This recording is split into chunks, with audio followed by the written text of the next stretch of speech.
اب میرے بھائیوں اسی کانٹیکسٹ میں کچھ ایسے اعمال ہیں کہ جو روزہ کی حالت میں کر سکتے ہیں اور کچھ ایسے ہیں جن کو کرنے سے روزہ نہیں ٹوٹے گا، وہ بھی سن لیجئے۔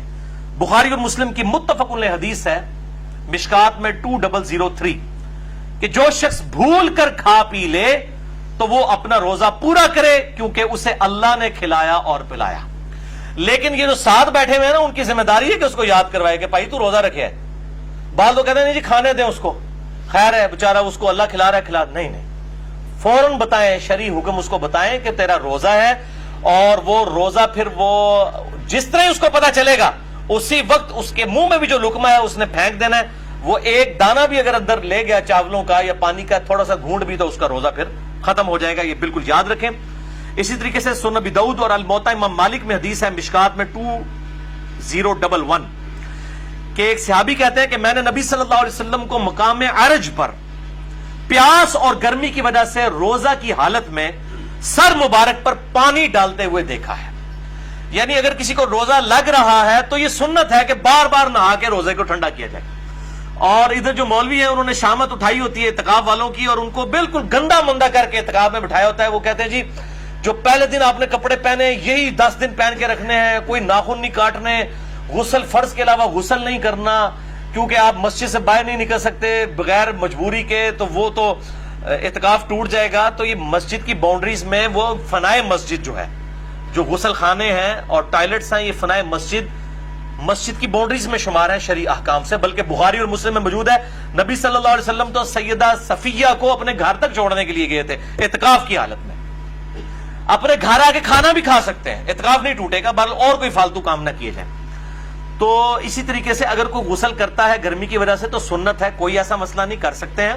بلکہ اب تو الیاس قادری صاحب نے بھی اپنا فتویٰ واپس لے لیا ہے کہ وہ کہتے ہیں جی فتاوی رضویہ شریف کی ایک جلد اب چھپ گئی ہے، اس میں اعلیٰ حضرت کا بھی فتویٰ ہے کہ معتکف جو ہے وہ ضرورت کے بغیر بھی غسل بھی کر سکتا ہے، وضو بھی کر سکتا ہے۔ تو اب دعوت اسلامی والوں نے بھی اجازت دے دی ہے۔ پہلے انہوں نے اسی طریقے سے گندا کر کے لوگوں کو بٹھایا ہوتا تھا اور یہ اسی طریقے سے معاملے چل رہے ہوتے تھے۔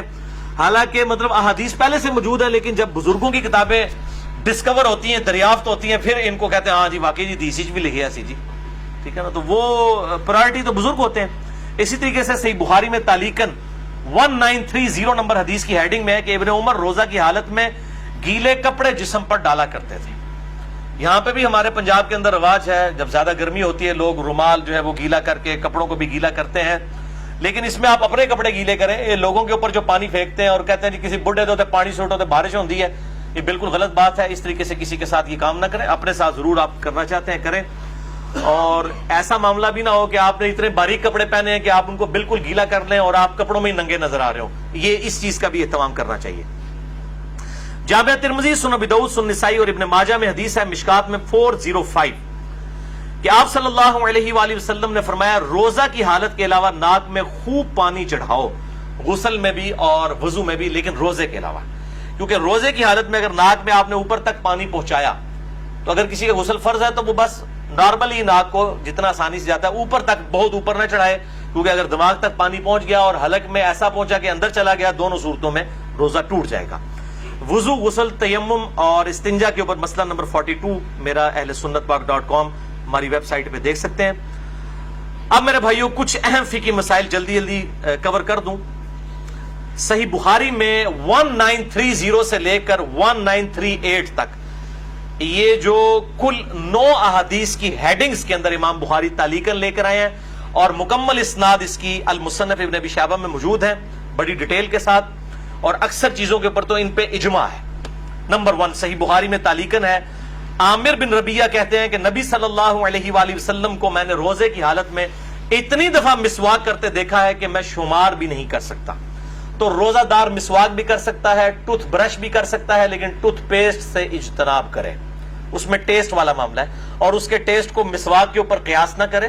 البتہ اگر کوئی ٹیسٹ والا معاملہ کر بھی لیتا ہے تو روزہ نہیں ٹوٹے گا، کیونکہ جب تک حلق سے نیچے نہیں جاتا روزہ ٹوٹے گا نہیں، بچنے میں عافیت ہے۔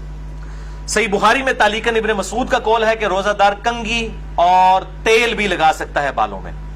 صحیح بخاری میں تعلیقاً انس بن مالک کا قول ہے کہ روزہ دار سرما بھی لگا سکتا ہے آنکھوں کے اندر، لیکن آنکھوں میں دوائی نہ ٹپکائیں، کیونکہ دوائی وہ سیدھی گلے کے حلق تک پہنچتی ہے۔ صرف سرمے کا مسئلہ ہے یا پانی کا، وہ جائز ہے۔ صحیح بخاری میں تعلیقاً ابن عباس کا قول ہے کہ روزہ دار ہنڈیا کا ذائقہ بھی چکھ سکتا ہے۔ چکھنے اور کھانے میں فرق ہے۔ چکھنا جو ہے وہ زبان کی نوک کے اوپر ہوتا ہے، یعنی نمک مرچ کو چکھ کے پھر تھوک دے۔ صحیح بخاری میں تعلیقاً حسن بصری تابعی کا قول ہے کہ اگر حلق میں خود بخود مکھی چلی جائے کسی کے تو روزہ نہیں ٹوٹے گا۔ صحیح بخاری میں تعلیقاً عطا بن ابی رباح کا قول ہے کہ اگر کلی کر کے پانی ایک دفعہ گرا دیا جائے، اس کے بعد جو تھوک میں نمی ہے حلق سے نیچے چلی جائے تو وہ روزہ نہیں توڑے گی، اور یہ مشکات میں 2018 پہ موجود ہے۔ بعض لوگ اتنے وہمی ہوتے ہیں، وہ جناب وضو کرنے کے بعد 10 دفعہ 20 دفعہ تھوکتے رہتے ہیں۔ ایک دفعہ تھوک دیا، اس کے بعد جو نمی ہے وہ اندر چلی گئی، اس کی وجہ سے روزہ نہیں ٹوٹے گا۔ اللہ تعالیٰ نے لا یکلف اللہ نفسا الا وسعها، اور اس حوالے سے یہ جو شیطان کی پیروی ہے، جو یہ بار بار جو لوگ اس حوالے سے کام کرتے ہیں۔